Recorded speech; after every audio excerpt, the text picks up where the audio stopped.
yung West Valley Fault na puproduce siya ng talagang mga malalakas na lindol, 7 pataas na intensity every 400 to 600 years. And the last recorded intensity ng West Valley Fault is around 1658. So we are closing to that range of 400 to 600 years. So talagang hindi na siya tanong kung mangyayari ba eh. It's a matter of when.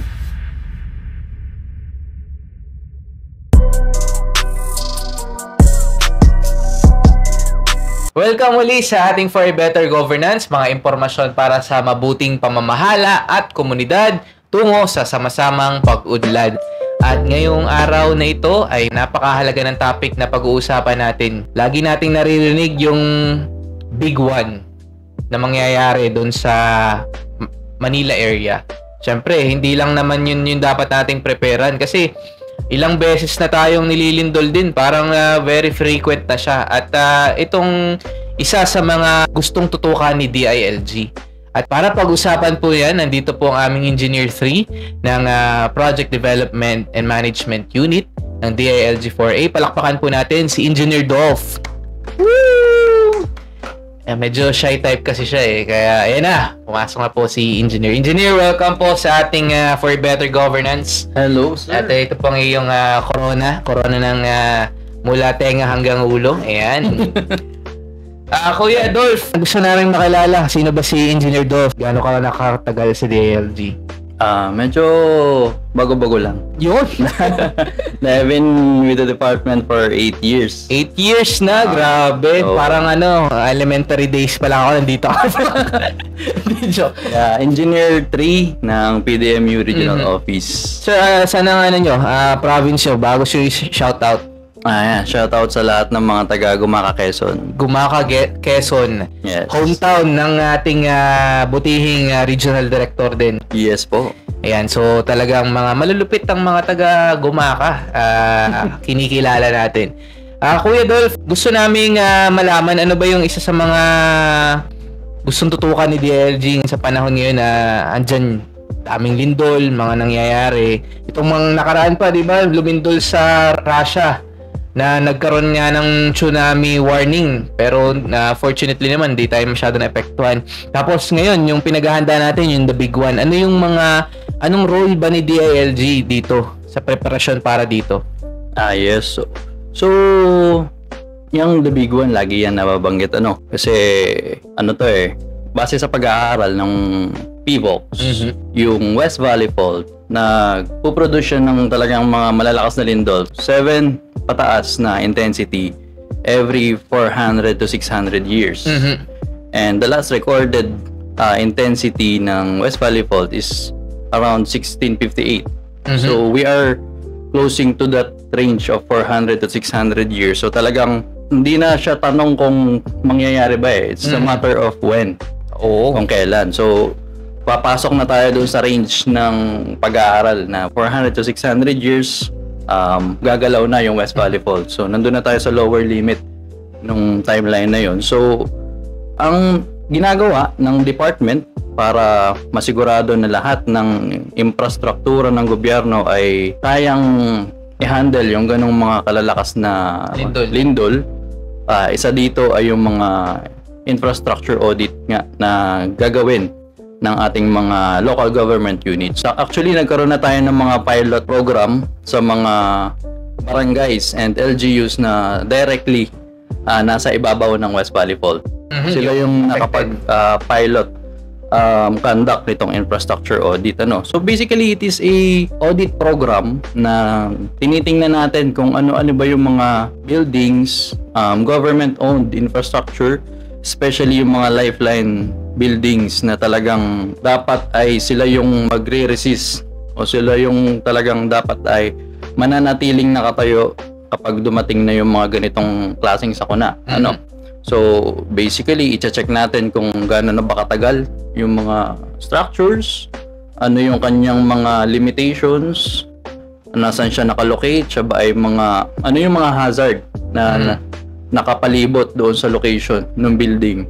At gagamitin yung data na makukuha doon sa audit na yon sa pagpaplano at pagpa-priority ng LGUs, kung sino-sino o alin-alin dito yung mga dapat nating unahin pagdating sa either renovation, condemnation, or improvement ng kanilang strengths ng mga building na nasa paloob ng LGUs na yun.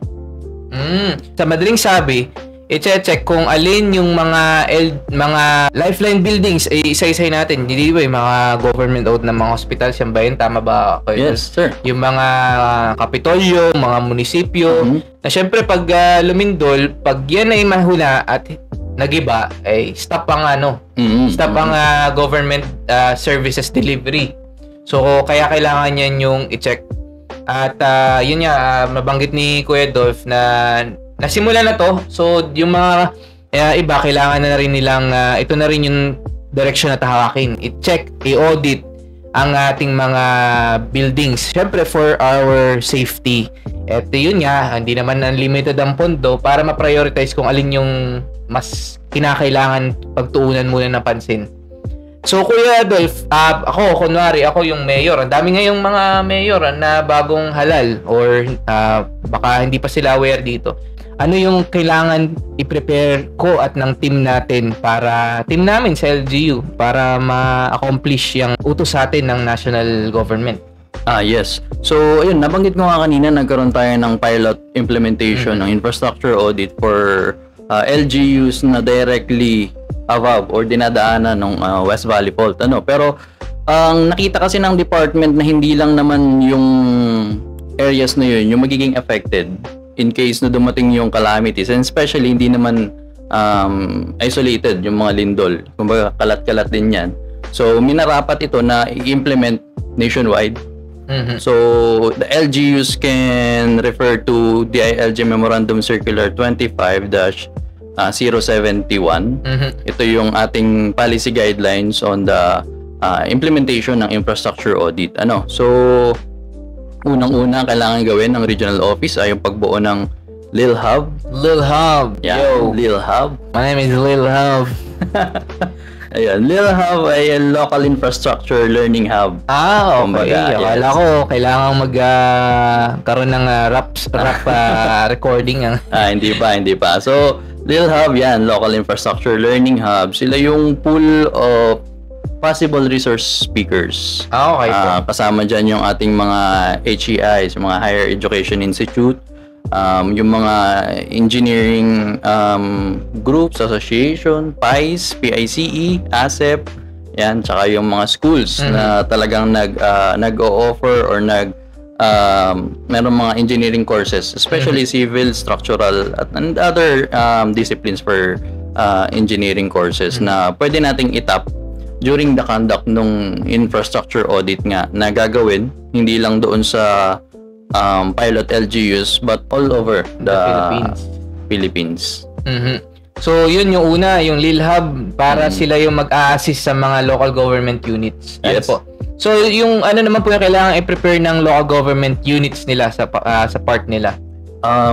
Sa part naman ng LGUs, kailangan malinaw yung directory ng kanilang mga LGU-owned infrastructures. Okay, so ilista nyo na kung ano na yung mga kailangan nating i-check or i-subject for infrastructure audit. Yes, so dapat hindi lang yung mismong pangalan, kumbaga malinaw din, kumpleto yung data kasi kailangan nating alamin kung kailan ba na-construct yung building, ano yung coordinates, ilan yung manok na kinatay para makuha yung dugo at nilagay dun sa pundasyon. Kasi tunay ba yun, Kuya Dolph? Tunay ba yun yung paglalagay ng dugo sa pundasyon para tumibay ang isang building? May mga gumagawa nun, especially yung mga traditional construction. Kumbaga, sinasabi, wala namang mawawala. Nakalagay ba yun sa detailed engineering design nila pag magpapatayo? Halimbawa na gusto magpatayo ng munisipyo. Ito po, Mayor, kailangan niyo po ng 72 na manok. Equivalent po dun sa mga pundasyon na haligi. Hindi naman. So, dun sa mga may gustong gawin, wala namang mawawala. Okay, yun, okay. Siyempre, importante din, sundin yung tradition, pero ang mas mahalaga dyan, yung proper design. Proper design, oo. Kumbaga, yun naman talaga yung magdadala nung tibay nung ating buildings, especially for... So, hindi lang yung dugo. Yes, hindi lang. Akala ko kasama sa i-check sa infra audit ito. Ay, ito, base sa detalye, nung 1700s, dose-dose ng kilo ng dugo ng manok ang nailagay dito. At hindi lang dugo ng manok ang kung alam niyo. Itong tulay na to, ilang sipay yung nag-call podcast. Dito pala kasama. Pero yun, so kailangan yung detalye malaman kasama yun sa data na yung input at i-check ng ating mga engineers or mga team na mag-audit.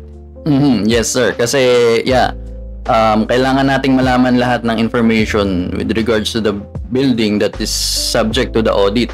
Kailangan malinaw lahat ng data na gagamitin natin. Kasi yung tool na gagamitin natin, yung ito ay with consultation din sa iba't ibang sa ngayon ng gobyerno, especially DOST, PBOX, and other concerned na pagbuo doon sa tool.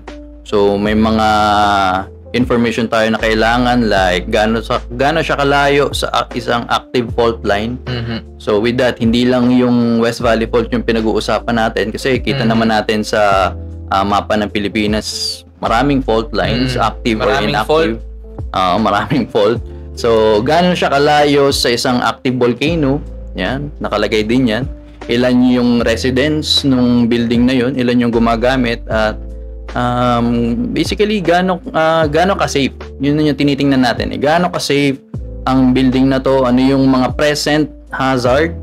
Kung meron na tayong nakikitang halimbawa may mga bumibigay na yung kisame, may mga crack na yung poste, yung mga biga. So using that audit tool, mako-consider natin lahat nun. Physical conditions, history, at saka yung edad ng building, and the LGU can use that data kasi ang mangyayari niyan pag halimbawa sa LGU meron siyang 100 buildings consolidated, pag na-audit na natin yung 100 na yun, lalabas dun sa tabular data kung sino yung pinakang nangangailangan ng atensyon, sino yung pinakang dapat i-priority na pondohan, renovation or ano bang tawag nyo dun yung renovation, or kailangan na siyang i-demolish, kailangan na siyang palitan kasi mas hazardous na siya kumbaga.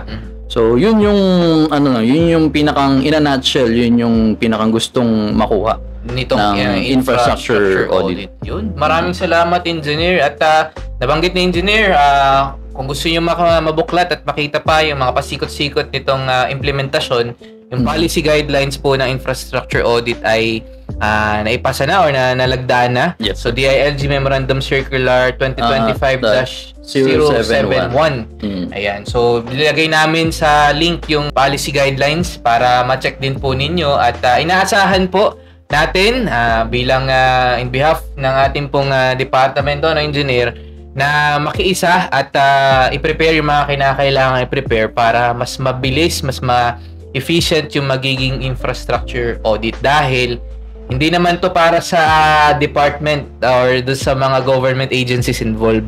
Ito ay para sa safety ng ating mamamayan at hindi ma-hamper yung ating pong delivery ng basic services sakali mang dumating yung ganitong sakuna. Meron po ba kayong gustong idagdag or i-shout out, engineer, bago tayo magpaalam? Ayun, idadagdag ko lang. So relation din dun sa implementation ng infrastructure audit, magkakaroon din ng series of activities ang unit ng PDMU. So kasama dito yung pag-train sa lahat ng PDMU engineers at saka yung mga target LGU engineers natin. So dapat ma-inform din si either Office of Building Officials or sa municipal engineer doon sa paggamit ng tool, kasi basically sila yung gagamit nun at sila yung mag-a-assess nung mga infrastructure na nasa kanilang LGUs. So ano pa under preparation pa ang unit sa planning and scheduling ng mga series of activities na gagawin. So hindi po mga LGUs po natin ay hindi po kayo nag-iisa dahil bilang mandato ng departamento ng capacity building, so ikapakapacitate at i-inform natin yung mga counterparts and concerned LGU employees and personnel. Yes, sir. Ayun, so ready na sana tayo for infrastructure audit at mas maging ready yung ating mga gusali sakali man dumating yung mga sakuna na ganitong inaasahan natin. Again, thank you very much, Engineer Dolph, para dito sa ating talakayan about infrastructure audit. Muli po, stay safe sa ating mga manonood. #for a better governance.